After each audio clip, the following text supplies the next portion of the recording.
with me here in Costco Hangover Edition. Sarap pala pag nalagyan ng honey yung tea.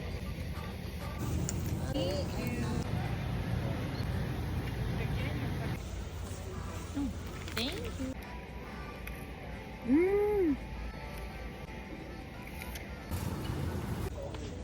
This is my second time drinking this green tea kasi feeling ko mawawala yung pagka-hangover-ish ko. Buttery mashed potatoes today. Thank you. Wow, super fine. Yum. Hanap muna tayo ng basurahan.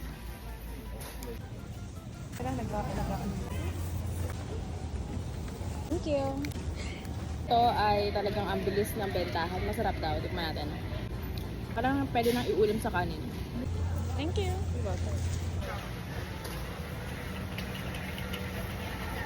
Asim!